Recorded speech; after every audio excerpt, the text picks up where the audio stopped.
Hi everyone, I'm Cătălin Briciu, and today's episode of A Day in the Future will be really interesting, as we will be talking about AI and the next level humanity.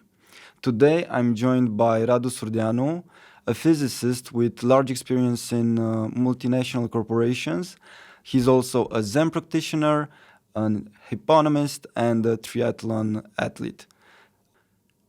Today we'll be talking about how AI can help humanity reach the next level and how we can all benefit from this. Up until today, I want to mention this, that I've learned a lot of insightful knowledge that has given me added wisdom on how I, for one, experience life through the help of Radu, and I'm really grateful to be here with him today and discuss about AI and how it will change our lives for the better. Welcome, Radu, and thanks for joining me today. Thanks, Cătălin, and I'm really pleased to see you again live, and not only Zoom or Meet or whatever we're using. And thanks for the great introduction, but we'll see if the discussion will go the way we expect. So let's see.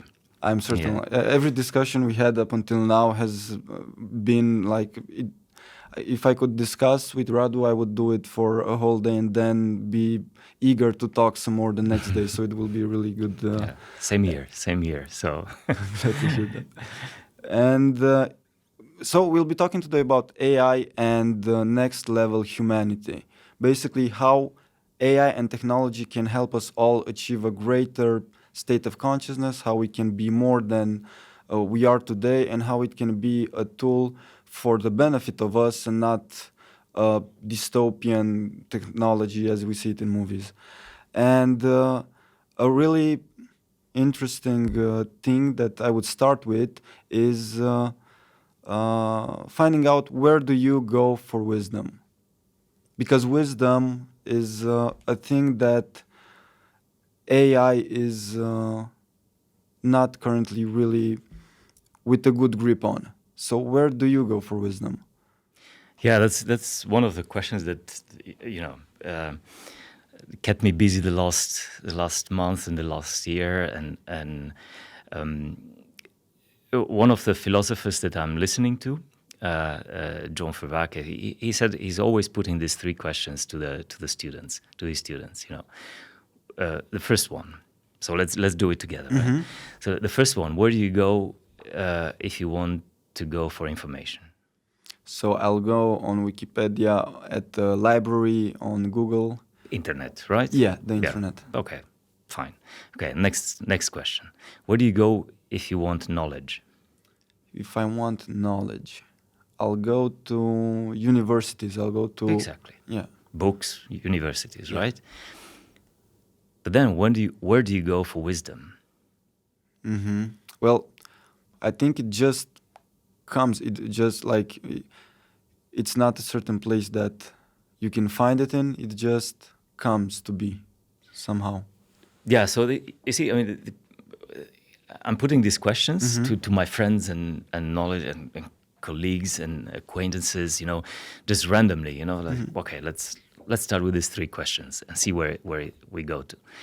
And they always block at the third question, where do you go for wisdom?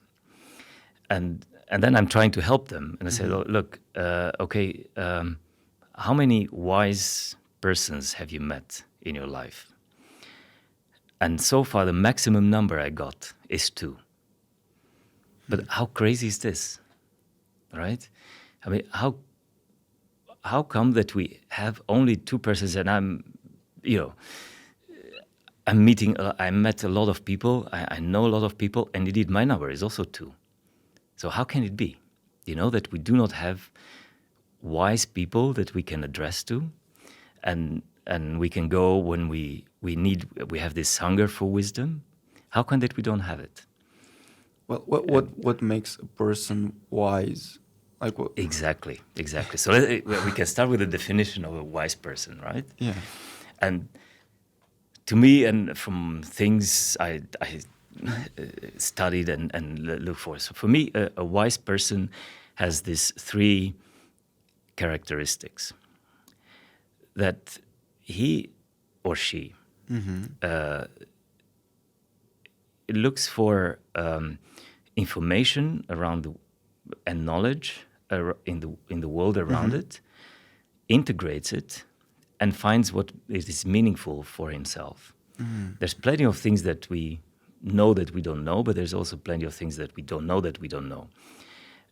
But this person just goes out, has the courage to reach the others, to find out new things that might be relevant for him, for her. And then integrates it, and you transform yourself, and then you change the world around you. And then you find out new information that is important for you, that is relevant to you, and then you integrate. This is the first step that you need to do. This type of persons you meet. I mean, also at universities, they try to look at this, right? So it's it's about exploring reality. It's about exploring the life, basically, and having an innate curiosity. Fully participate. Yeah, it's a what they call it in cognitive psychology and philosophy is participatory knowing. That you do not just get the knowledge, but you are participating in getting this knowledge, and you're participating in getting the outer world being coherent with your inner world. So this is already tough, because you need to spend time with yourself and looking inside yourself, what is relevant for me at this moment in life? Because what you were at 12 years old is totally different than what you're now, and totally different what you will be in 10 years from now, right?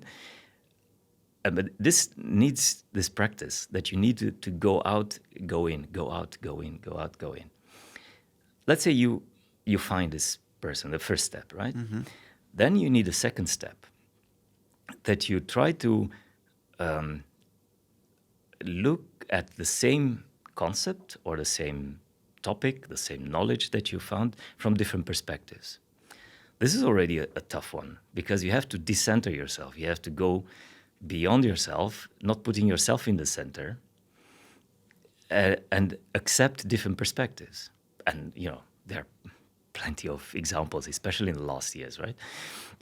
With all the issues we had. And then accept all these new perspectives and integrate them with the knowledge you gained in the first step that you had, and then create your own perspective. The more perspectives you have, the better you understand the world, the better you are towards being one with the world, right? You have the knowledge, you gain more knowledge, but also different perspectives.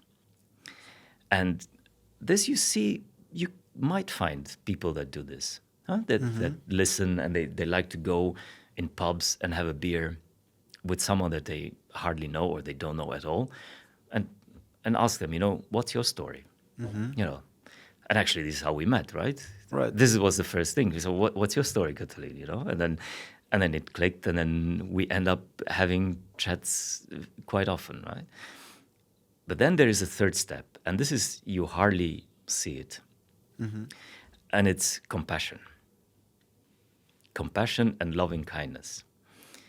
And this, if you can find someone that can integrate knowledge and has the thirst for knowledge, that has the thirst to participate in the world around, and then also getting different perspectives, and at the same time is humble enough to know that he still has a lot of things to learn and a lot of things to give to the world in a compassionate way and humble way, then you start forming a wise person.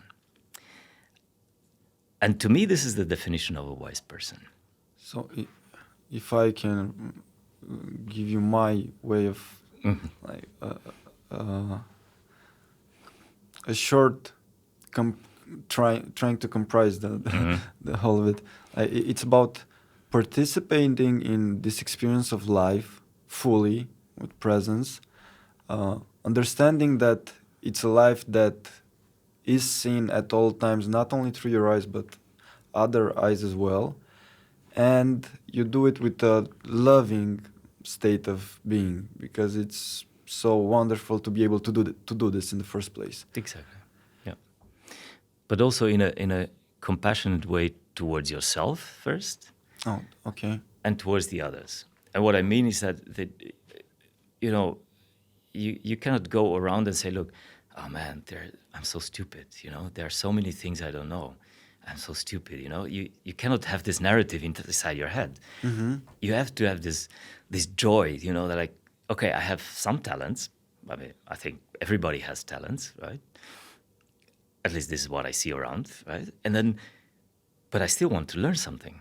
I still want to be in awe and wonder with a wonderful world around us. And then you start having these steps. Now, coming back to the third question, right? Where do you go for wisdom? And the maximum, number of wise persons that you met in your life is about 2, or at least the people I asked. What is the problem?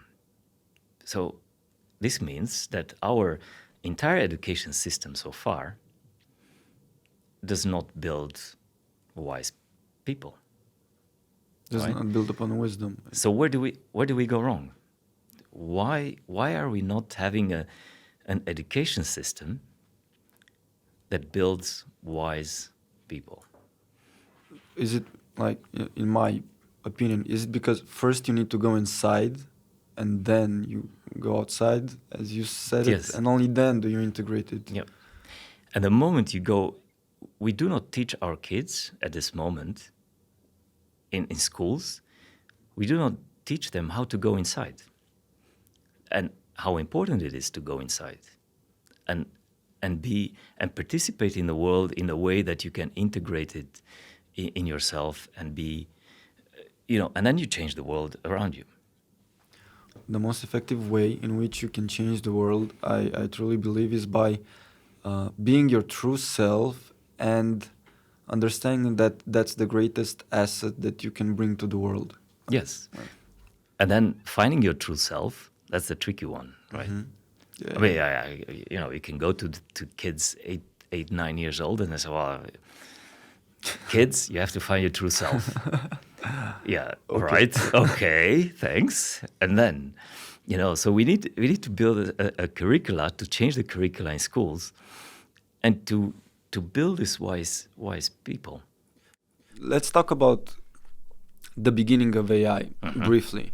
Okay. Like, how did AI came to be? When did the concept of AI started to be used, and where it got to now? Mm-hmm. Okay. All right. Yeah, that was. I mean, when you hear people talking about AI, they always, let's say, they name Turing, they name modern world and so on. But what I found out by reading philosophy, I came across something really interesting. In 1650, Descartes, the one that we know, I think, therefore I am. Descartes was a French philosopher, a very lazy French philosopher. He liked to sit in bed and think about stuff and philosophize. But what he wanted certainty. He wanted to have a certainty always. He was looking for certainty, but he was also in favor of this methodology of doubting everything. So you doubt and you get a different perspective, different knowledges, in order to reach the truth, in order to reach certainty. And then he was once a bit sick, and being so lazy, he just stayed in bed, just doing nothing. And then he was in a hospital bed in a room with tiles, and they were the same tiles on the floor and on the walls, the same size of tiles. And there was a fly flying around there. And then, in his laziness, looking at the fly, he realized something. Wait a minute. In his search for truth and certainty, right? He said, well, I can determine the position of this fly with exact numbers by counting the number of tiles in this direction, and in the upper direction. So basically what he invented was the Cartesian method, right, with a graph. that now we associate graphs with science, right? It was the first I say, if I have X, Y, Z, and I have it here in this room with the tiles, and I have the unit as a tile, and I can determine exactly the position of the fly.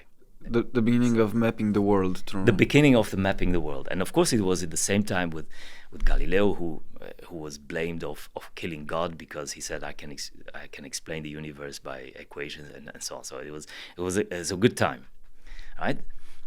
But then he never said that by determining the world by having this representation in 3 dimensions, he said, look, I can describe exactly the world, everything in the world, by 3D, by these graphs, right? I can exactly say where the planets are, or everything around me. But he never said, do not take spirituality perspective, do not take the church perspective. He never said that. But then there was this Thomas Hobbes guy, an English guy, who was saying, well, look what Descartes said. We can actually compute everything because we can describe everything by this graph, and therefore everything in the world can be described by a graph. Therefore, also the mind. So basically, what Thomas Hobbes said, well, I'm killing the soul. Mm-hmm. There is no soul because everything in the world can be described by this, and therefore I can create a mind by computation. Okay. This was in 60-50s, in the 1600 something. This is the beginning of AI. Of the concept. Of the concept of artificial intelligence, right? It's mind blowing, no? It is. This when I first heard it, I was like, wow, this is really cool. And then it took us so many years to have the tools to do this. Technology, of course. Yeah. To do this, and we struggled alone. And then, for example, the deep learning theory was already there in the 60s. We had it, but we did not have enough computational power to do this. And then Gordon Moore from Intel came in semiconductors, where in the industry that I worked for almost 20 years. And he had the Moore's law. That's the computational power, the grows every 1.5 year, 2 years, doubles, and so on. And then somewhere in 2011, 2012, there was the turning point where all the deep learning algorithms starting to make sense. You could show it, you could make it, and then people got very excited. Then I still remember when one of the guys in our company came and said, look, this is really a turning point for humanity. This is what happened in 2012. And he explained it to us, and this, the deep learning, how deep learning works and how it can be put in practice and so on. So it was a great time. And then people went more into, they said, okay, we can do this, but we can do this narrow AI domains. We can do it probably with computation power that we have now. We can do it probably better than men. Yeah, than humanity, or the humans, men or women. But then there is another step, the strong AI. So the narrow or weak AI, and then the strong AI, the general AI, where you have you can have a human intelligence, So I have 2 questions. Yeah. Like one, since 2012, how did that impact up until now in practice or in practical forms the way people live their lives? Yeah. If you were to give some examples or some beginnings of us seeing this on our day-to-day. Yeah, sure. So maybe I can give some easy example. Huh? So facial recognition, that's AI. Then, for example, in medicine, that you can recognize an AI algorithm now can recognize cancer much better than doctors. So Which narrow. but this is narrow. This is narrow AI. So all these domains that you have, or the chess player that beat up the Go. the Go, and if you remember when the Go player played the computer, and he lost, the computer said, "Well, whatever, I won. I didn't care," but this guy was crying. It was again narrow AI, and then a human really with the human emotions, and so for narrow AI there are a lot of things in plenty. I mean the phone is full with AI.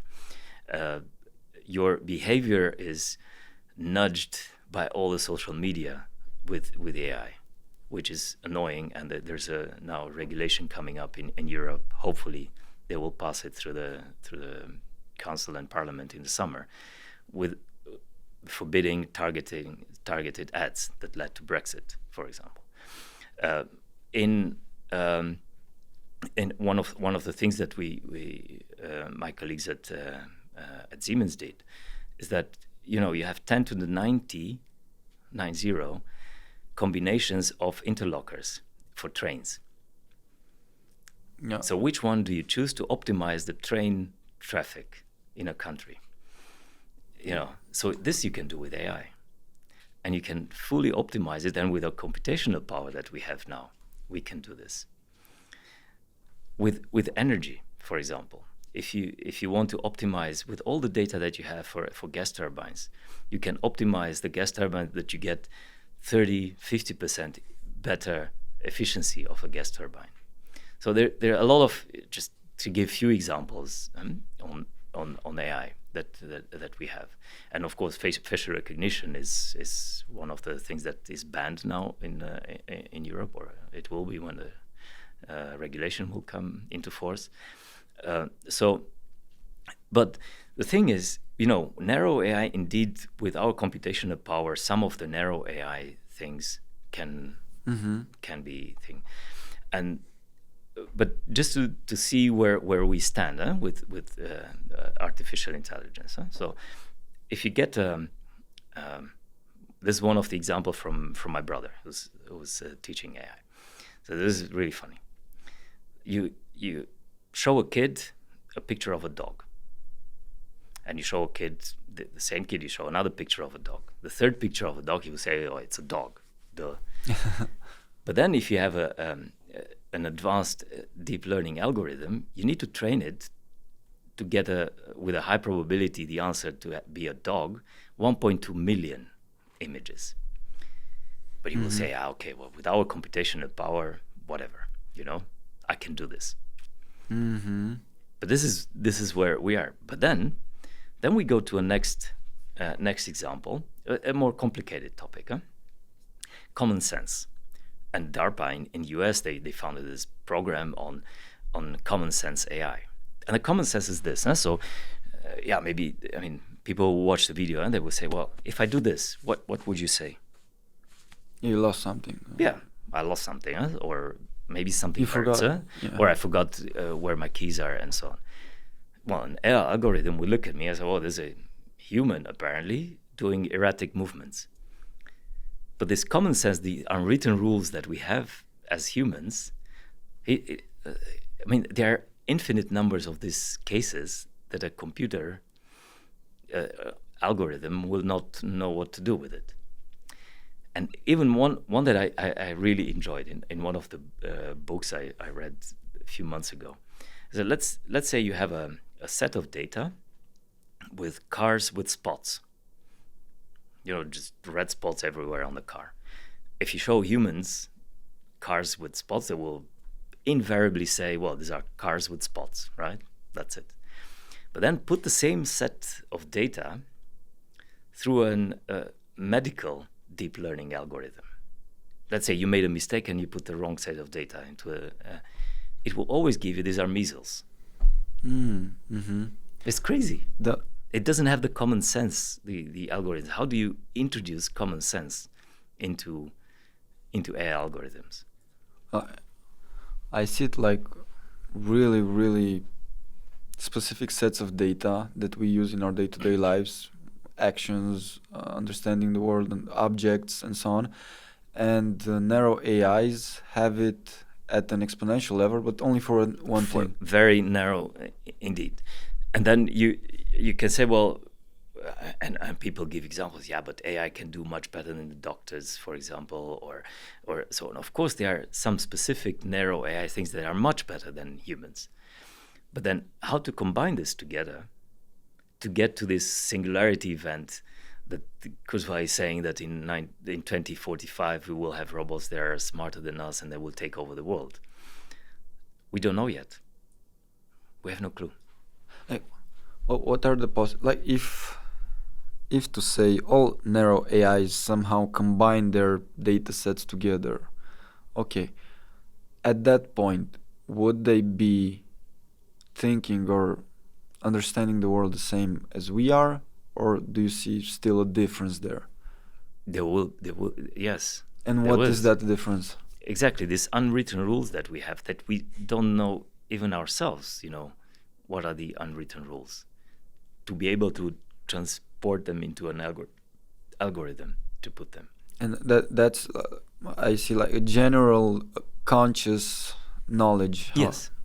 It's like an invisible knowledge. Like, yeah, you can call it consciousness and so on. And now it's more and more in cognitive psychology that is distributive consciousness, and we can have access to it.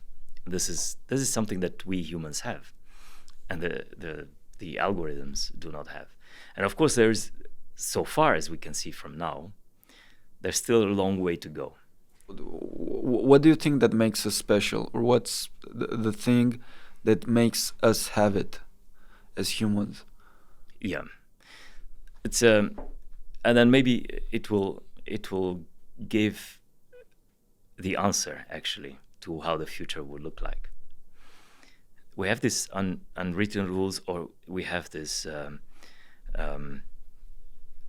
let's say, how we call it. You cannot quantify it.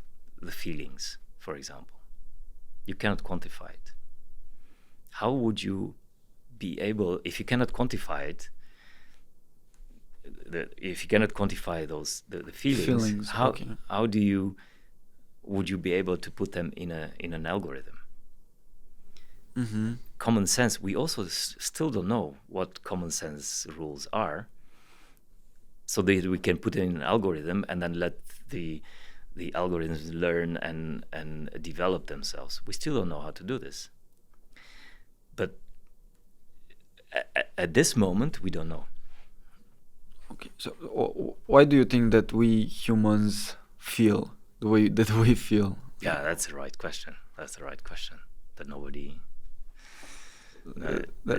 can answer. Huh? I mean, you don't know. I mean, you can explain it. Of course, you can explain it with all the connections in the brain and the synapse and the parts of the brain that act on this feeling or on compassion, like the study on compassion, that you have the prefrontal cortex that it goes off the charts in activity when you have compassion. Of course, you can do this measurements in a traditional, conventional way. But why is it? We don't know. Yeah, I think that this is what AI can do. Maybe I'm a bit too, I don't know, and optimistic about it, but it might help us understand questions like this. I think what we can, maybe something that can help, and this again we don't know, is quantum computing. This will have a tremendous impact in our life. Yeah. And we are just now really in the baby steps of quantum computing. We know how to do the qubits. We know how to put 10, 12 qubits together. But once we get to 1,000 qubits, then it's already at 12 qubits. IBM said, well, actually, we created it, but we don't know what it's doing now. But imagine you have 1,000 qubits or 10,000 qubits that we can do. We don't know what will happen then. And I think the combination of having quantum computing with AI and with biotech, with bioengineering, this will give something that we have no clue at this moment. That's what's will interesting. Exactly. That's the interesting part. But then how? So I come to this. That's a great step towards the thing. So what do we do about it? So if you look at the evolution of our thinking and of our understanding of the world, how brain works across time, we grow linearly in our thinking. So we become better, but it's linear. However, technology grows exponential. And there was this point in recent years where until then the technology curve was under this line of our understanding. So we understood the technology, we identified with it, and the companies were producing. So it was like a bottom-up technology push. The companies were innovative, they were producing products, we identified with them, we understood them, and we bought them. It is a great example that was given. I don't remember who gave it. That was a fantastic example. You have this poster of General Electric, which can be poster of Philips, let's say, in Europe, with a man coming home with his bag, and the woman is at a ironing table ironing his shirts. Stupid, totally sexistic 60s. thing, yeah? in the 60s, and so on. But the iron thing was from General Electric. But if you saw this poster, and at that time you said, well, yeah, it's an iron. It gets warm. You can put some water, and then you can iron the shirts. You can fully identify with the technology, and you understood it, right? But now, start talking now to people on the streets, not in your circle of highly educated IT guys. Start to talk to anybody, and start to talk about blockchain. Start to talk about narrow AI and strong AI. Start to talk about all this new concept, quantum computing, qubits. They will look like, what are you talking about? We have no clue. We have no clue in our understanding of where technology and science is. But at the same time, it's like we live in a paradox, right? Where look, everybody has a phone, which is full of those concepts, and is fully embedded. All the technology is fully embedded in our lives, whereas our understanding is gone. I think that's the danger that people might feel. The fact that technology might be the ones that understand us better than we do. Exactly. Technology. And then it's called technology gap, that the exponential growth in our understanding. So what do we do about it? Exactly. What do we do about it? So one thing you can do about it, you can say, well, okay, let's make more jobs in tech. Let's make tech jobs. Yeah. So of course, then you educate the people in such a way that you jump this straight line. You have a first order transition to a higher level. So you get closer to the technology curve, but then from that point on, you still grow linearly. And then you can say, well, we can give incentives for even more students in STEM jobs, right? Then you can incentivize or change the education, the curricula, and so on. So all these little steps help, of course, to get closer to the technology and our understanding of it, but we still keep our linear. In the end, after we do all these steps, we still keep our linear way of thinking. So what can we do about it, right? So the idea would, and moreover, in the society now, if you see, apart from few projects, we do not work together to create our future. We do not collaborate together. I mean, governments are separate from finance world, are separate from the technology world, are separate from the education world. So you can add more and more of these silos that do not work together. And it's difficult. It's really difficult. Even in a technology company, being a technologist, talking to a designer is already difficult. Yeah. but you need to work together to make a chip. Even that difficult. Imagine talking, a designer or a technologist talking to a finance guy. It's again even more difficult. So they choose the easy path, not talking to each other and not understanding each other. But what AI showed in the last years is that we need to work together to create our future. So we need to do this together. But then, okay, it's clear we need to work together. We need to break the silos and work together. But then, do we have a common language to do this? How can we communicate? Yes, how can we communicate? Effective as possible? Yes, and what is our universal language around the globe that unites all these silos together?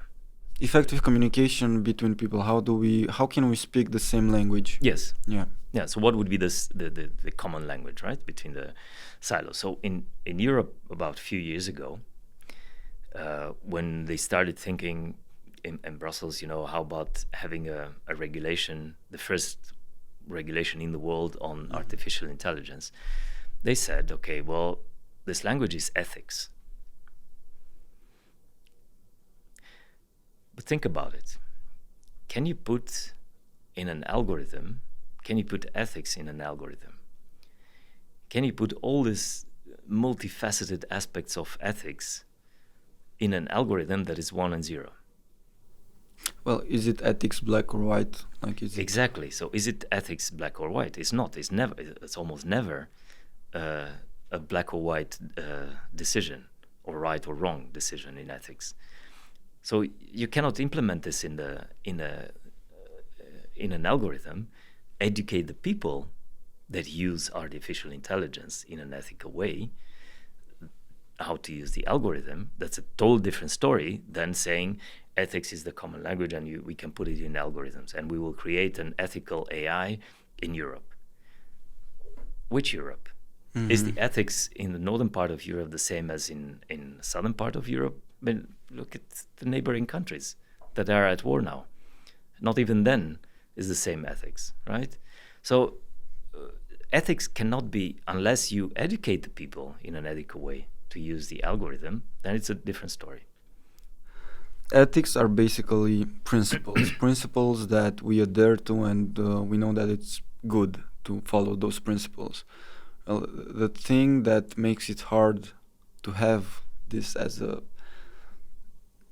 an effective communication system is because we as humans have subjectiveness, and the way we interpret it can differs from person to person, and interpreting it the same way, I think if you would to do this, you would be just like an AI. Because you look at the same thing the same way, however you look it. So this is difficult for me. Like, it's a challenge. Like, okay, Yeah. So you want people to understand the same or be an effective communicator between themselves, but by doing this, you'll lose the subjective experience. Exactly. That's what you lose. Yes. Unless you are this wise person that understands all the perspectives and integrates them and being compassionate and act like this. Huh? But then we're talking about humans again, right? So it's not about algorithms. So so ethics is not the right language to implement in AI, right? So then what is it? So then Europe came up with a human centricity. That if you have an algorithm, an AI algorithm, in any application, that always should be a human there taking the decision. Okay, so of course, human centricity you can interpret it in two ways. Huh? So one that is around the human, making the human life better, or you can say, well, any decision should be taken ultimately by a human. But all the applications that we have on AI, do we always need a human taking the decision? Imagine you want to automate an entire fab. At the line where your car comes out, does it have to be every 10 meters a man to control if the air or how the robots communicate with each other? It doesn't make sense. And when would it need to be? Yes, so then what we did in Europe and the regulation that will come, it's define the high risks applications. And then there, it's a different thing. How do you to comply to this, and then where the humans need to be in it, and so on. So healthcare, for example, is one of the. So high risk is determined by the impact that it might have on life on society, yes. Okay. Yeah. So let's think that in time, even that impact, like little by little, it would get smaller and smaller, right? Like because the technology, AI keeps optimizing it so that it becomes narrower. You know what it's I'm saying? Yeah. Not narrower, but wider and wider, and it's because it's more efficient for us as humans to take less and less decisions. Like what? Yes, of course. What are the decisions that we as humans then will always have to keep, or should we keep, or exactly. And then we go to the thing. So to how can we have then a society where we can make the full, use of AI, but still have our humanity. Exactly. Right? Okay. And still being there at the getting closer and closer to the exponential growth and our understanding of it, and that will be a partnership between AI and the humans. So you have three choices right now. You can say, well, I don't understand anything about all these technologies, artificial intelligence, deep learning, whatever, reinforced learning, whatever, all these terms, I don't understand them. So basically I switch off. And you see this quite often around you, right? The people just switch off. Don't talk to me about this because I don't want it. Or you have on the other side, the nerds and the geeks among us that say, well, AI is the future, AI is the truth, data is the truth, I need the data, I need data, and so on. So you have the two opposites. But then you have the middle path, how they call it also in Buddhism. So you have the middle path where you have a partnership between AI and humans. And how does that work? And then I come back to where we started. It's perfect, right? So where we started. And then, what would be the common language? Because we saw ethics is not a common language. Human centricity, society was best for society. Here in Europe is different than what is it in China. But we do have a common language. As humans, we do have a common language, which transcends all the silos, transcends all the languages, transcends all the countries where you come from. And this language is compassion. Compassion, and is it too much to say love? Because love, well, you can say, and then the Greeks have different words for different loves, and then unconditional love, agape, and then compassion.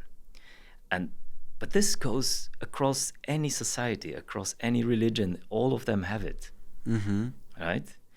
But compassion does not mean only this. To understand. Also because of your experience, to understand and have the urge to help the others. You can start by doing this with yourself, being aware, like you were saying in the beginning, being aware of this gap that you have, looking at yourself self-compassionately and say, look, this is where I'm here, and I have this gap. It can be a technology gap, or it can be any other gap you can with the world around you, and then have the courage, to go out and ask the people around you, get the knowledge. What is you might find things that are relevant for you, and then you integrate it with your inner growth and your inner world. And start with yourself and step into this world of wonder. This awe and wonder, just like we studied in the beginning. This is self-compassion. Because this is how you treat yourself. You want to grow, you want to acknowledge and be aware of your gaps in your being, and then you do this step, exactly like we said in the beginning, and it's a start of being wise. But then at the same time, you are coherent and you're in harmony with the world around you and the world inside you. And then the second step, what we can do, apply the same approach, have the same approach to your dear ones, to your family, to your dear ones, to your friends, to your acquaintances, but also to the not so nice people around you, not so friendly neighbor or the guy who cut you in traffic. You can be compassionate with them because they are all the same. They all suffer in one way or another. They all have their own gaps.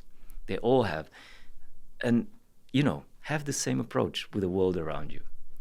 And then the third step, which would be the one that, let's say, for the ones who are privileged among us, to be able to change the way we do things. And you can do it in schools, you can do it in companies, you can do it in, like you, for example, like you're doing it very well, like in governments, apply this compassionate way of being. And how can technology be a partner in doing this? And then I'll give you one example that is really concrete example that we have.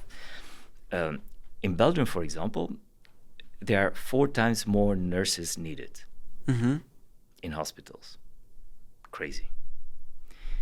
But then someone looked at what does a nurse do every day?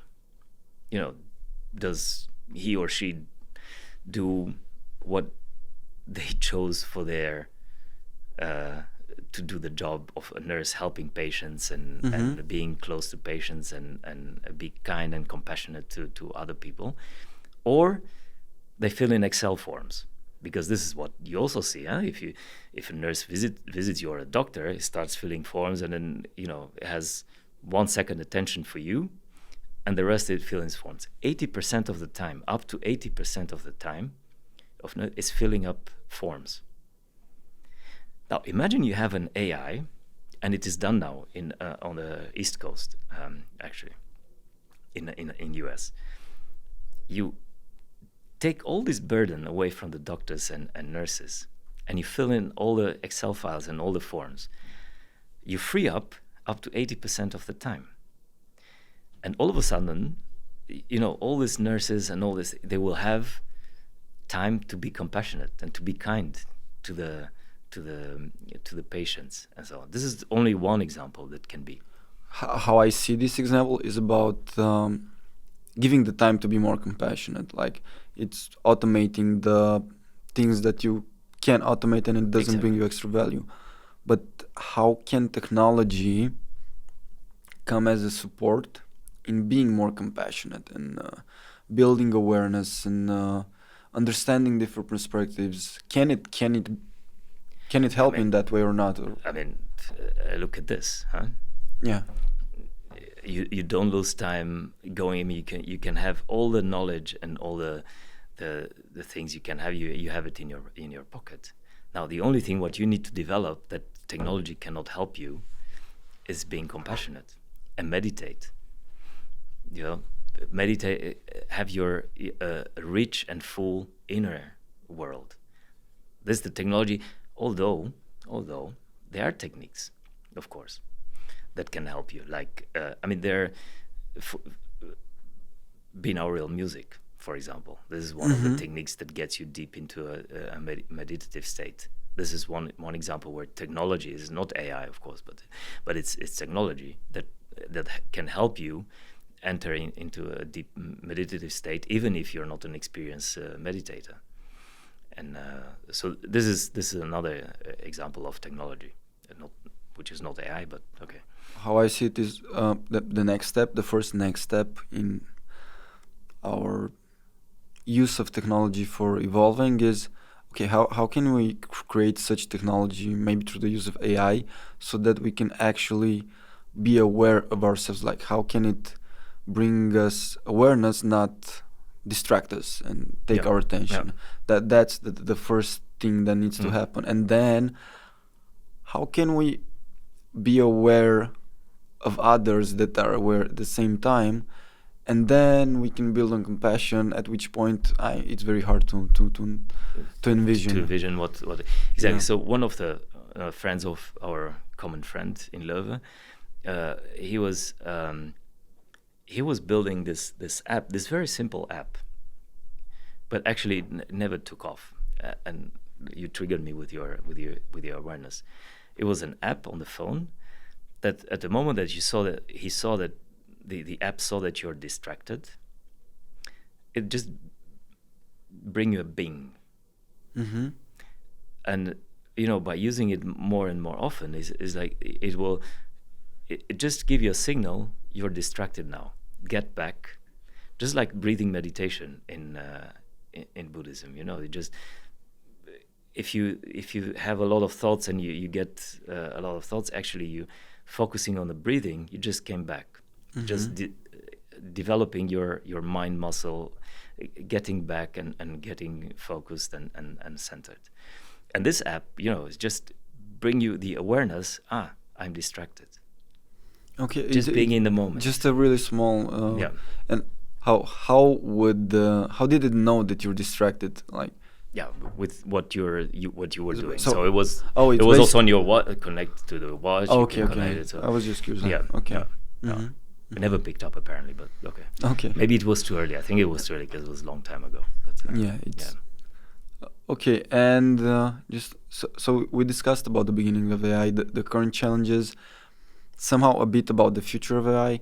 Like, how do you see AI integrating into our daily lives in the near future? Not near, the most far future that you. Yeah. So what I hope we're gonna use AI for the good of us, for our to make us a better world. Not targeting advertising, not having influencers on Instagram, and not giving. Yeah. So first, it would be like the motive behind it would be for the benefit of the user, of us in general. Okay. Of us in general. That would be the first thing. The other thing is, I hope we can change the education system in such a way that we raise wise persons. That if we had the same conversation now, when in 40 years from now, then we will see a society when, if I ask a 20-year-old kid, how many wise person have you met in your life, he will say 5 or 10. That would be so nice. Because then this person, with his education system, we didn't not only teach them science, technology, engineering, and maths, but we taught them also meditation, we taught them compassion, we taught them, and also the link between two. How can you have, through self-compassion, how can you reach out to the world and enrich yourself, and what you said, the reaching your true potential or your true being. How can you become that? And this is for me one of the my strongest desires for the future. If we can have this compassionate society and also self-compassion, although I do not like this, because it should be straightforward that you need to be self-compassionate, right? And then like now we have plenty of food for everybody, but there are still people starving of food. Let the AI solve this. Why don't we use it in a way that we can solve this thing? The systems are here, but we do not couple them together in the right way. Then, in combination with quantum computing, then you can have incredible progress in medicine. I think they're gonna be, with quantum computing and AI, if you combine these two, we're gonna have really a lot of healing in the medicine world. And the other thing where I'm working on now is on in the energy sector. Energy sector is a very analog and very protectionist and very local, although global as we saw now. We hardly use AI there for the bigger system. And we are starting now, and we're building this thing to help AI create an optimal energy system that gives energy to everybody at a low cost and low price, and that everybody can enjoy and have affordable energy at all times. And I think that will be for sure accelerating. I cannot put a year when it will come. It goes sometimes way too slow, but it will come. And I think that will be in the far future where we. And what I hope is that we do not do the same mistake that we did with the Industrial Revolution. When it came, it's we're gonna work instead of 15 hours a day, 10 hours a day. We're gonna work 4 hours a week, and we're gonna have leisure time to invent stuff, just like Descartes, right? Sitting there lazy watching a fly in a hospital room. But what did we do? We work ourselves down to burnout. This is what we do. I hope we're not going to make the same mistake, and we can use AI, and we can use quantum computing, and we can use biotech to free up time to do really true things what we love. So that's what it should help us achieve. Yes. Hopefully. In doing the things that you love. Yeah. Just so I try to paint this picture, as I said I would do. If you would to describe a day in that future, how would it look like? Like, only if you could just take a sneak peek. Yes. And look at that day. Like, what would be the things that just pop off, or the things that make that future be that future? Well, I will be surrounded by people I love.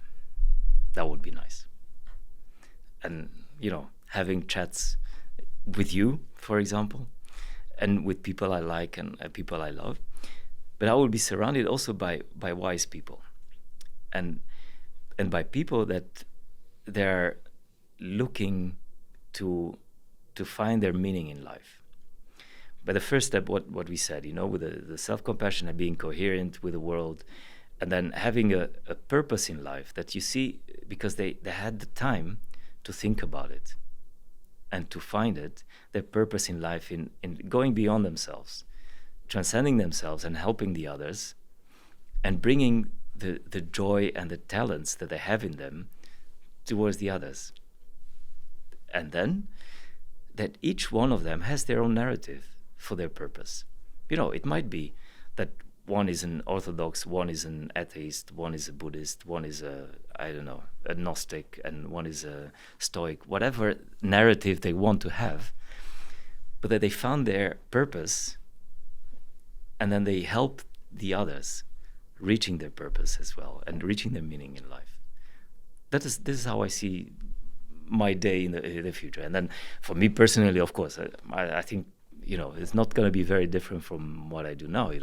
Wake up and do meditation, do a bit of yoga, do a bit of karate, and go to work, to a work that I truly enjoy, because I see the purpose in my work, and enjoying being with friends and dear ones in the evenings. I love the fact that that's the way that I've been seeing it, and see it as a potential future that can be supported with the help of AI. Yes. Yeah. Like, that's what technology that's the ultimate tool that humankind can create, a tool that makes life be easier to understand, and then to enjoy, because that's about it. Yeah. And grow. Yeah. And in the end, let it go. Whatever you achieve. Oh yeah, you mentioned Let It Go. I just started reading that book that you recommended me, about that guy that I do not remember his name, but that he meditated constantly. He built a temple. He then started to have a construction company, and then started to have a software company. And when he just started to surrender, that's when interesting things would happen. Would begin to happen. Yeah, Indeed. yeah, it's really good. Indeed. And then we have to teach the kids like this. You know, and real scientists are like this. You know, real scientists, they dedicate all their life for one idea, and they truly believe in it. You know, they truly believe in their theory, and they look for experiments to validate their theory, and then finally, after 20 or 40 years, their theory is validated. And then you see a true scientist, you know. They are the ones who stick to it, and they say, yeah, this is my theory, and now I'm going to go and give a lot of presentations all around the world. But the real scientists, you know, they will let it go. You know, this is my contribution to the world, and then moves on to the next one. And it can be, I mean, you see scientists at 70, 80 years old, and they switch, and they come up with another idea, another contribution to the world. But this letting go is very fulfilling. It is. It's like life is here for you to happen. You just need to enjoy it. No. But it's like, from my personal experience, it's a constantly learning path that I'm walking for. Yeah. And you are lucky. You are so young, and you discovered this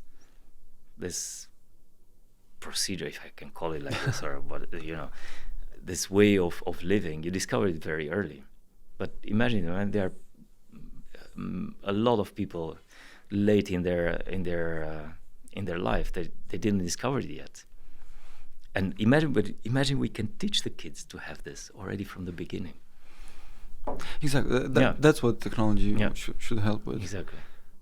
Okay, one last question. What can we act on now? What we can do, like, in every one of us, what can we actually start doing in order to make that future that we discussed realistically? How can it happen through what we can do now, and what can we do now? To me, let's start with this one, you know. Every time, and we take decisions all the time, right? When in doubt, act with compassion. That's powerful. Okay. That's it. That's really powerful. Okay, thank you, Radu. It was... Thanks, Katalin. A great discussion. It's always great talking to you. So. Thank you. It was a really good discussion. Thank you, everyone, for listening. It was the first episode, much more than I could have hoped for when I came up with this idea of discussing about today in the future. And there are many more to come. Thank you, Radu, again. Thanks, Katalin. Thanks.